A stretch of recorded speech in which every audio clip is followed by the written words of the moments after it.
Hello guys, welcome back to Tessie Anointed Gabriel YouTube channel. My name is Mary and I am your host for today. Please, this is your first time of listening to this. Please click on the red subscribe button down below and also don't forget to click on the notification bell so whenever we upload new videos, you will be notified. On the news today, NAFDAC warns Nigeria against Mashayi tea. The National Agency for Food and Drug Administration and Control, NAFDAC, has warned Nigerians to be cautious when taking cup of tea, popularly known as Maishayi, from vendors. Professor Mojisola Adeyeye, NAFDAC Director General, gave the warning in an interview with the News Agency of Nigeria, NAN, on Monday in Abuja. Adeyeye said that the following became necessary following information the agency received that Maishayi now mix intoxicating drugs in the tea prepared for customers. She mentioned intoxicating drugs such as tramadol, Vietling, marijuana, and others, adding that people could lose their lives after taking tea mixed with such drugs. In the US, lots of people are dying because of these medicines. How can such medicines mix with palm wine in the name of getting high in Nigeria? There are some medicines you cannot take if you have cardiovascular problems, she said. The Director General said that the agency was working towards collaborating with the National Institute for Pharmaceutical Research and Development to check for quality medicine in orthodox and herbal. According to her, the idea is necessary since NIPRD specializes on research and the purpose is to safeguard health of the nation. She, however, called on the people to desist from harmful medicine in the name of power enhancement in whatever area they think of. We are going further. We want a central drug lab to be World Health Organization pre-qualified. We are raising our bar higher, she said. Adeyeye said that it will continue to sensitize people against the drugs and believe that within the year, the agency would get the WHO pre-qualified central drug lab. That is the news for today, guys.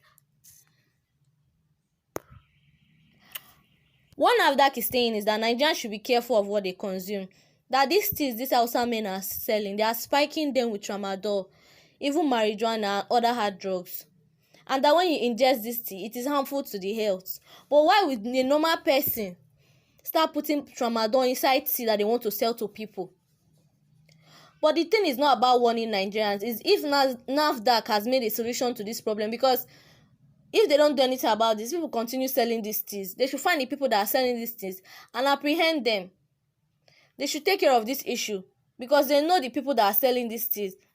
They should stop telling us to be warned because Nigerians will not stop buying tea. They won't. And also, not just tea. These Hausa traders that sell food stuff, they use pesticides as preservatives. Can you imagine? Stockfish, they'll be using pesticides to preserve it. So all these things they do is harmful to the health. I don't know if they are ignorant or if they are doing it on purpose. But whatever motive they have, is not for us. So the government should try and look into all these type of issues. They should try and look into it. And Nigerians self, well, they are not cautious of what they consume. Because of this meat issue that we refuse to stop consuming, that is why the Fulani herdsmen still have power over us. Because of meat. Same thing everywhere. So the agency should look into this matter very well. Make proper investigations and not just focusing on tea. It is not only tea that's not the only source of the problem. There are other sources of problem. So guys, that is my opinion on this. Please leave your comment down in the comment section down below. Moving on to the next news. Lawmakers to get INEC's electoral reforms proposal.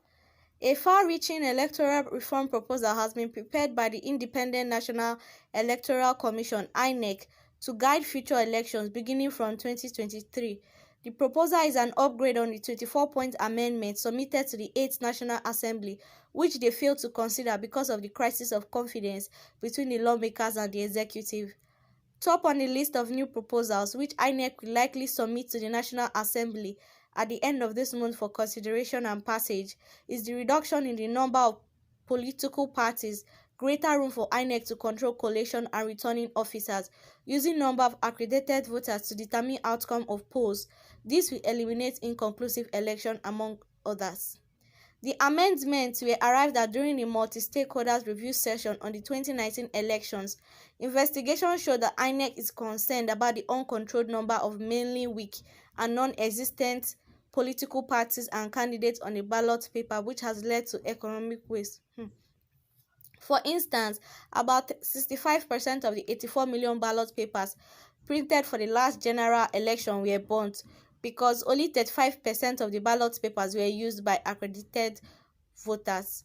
A source who spoke in confidence said Professor Mahmoud Yakubu and his team had been working round the clock on how to sanitize the electoral system. The fears of INEC border on the attitude of politicians who have always frustrated ideas put forward to prevent rigging. This is it on the news. So INEC wants to make electoral reforms, but is it possible? Can they actually make changes? Because now the people that are causing this rigging during election is all these corrupt politicians, and then nothing is being done to them after the election. So how are they going to stop? How are they going to make changes? Is it about making electoral reforms when during election you see children going to vote, you see evidence that children voted in this area, and yet you come out and say so billion people voted here? It's not right. It does not make any sense. So now they want to be using the number of accredited voters to check the outcome of polls. So since they've been doing elections, they've not been using it.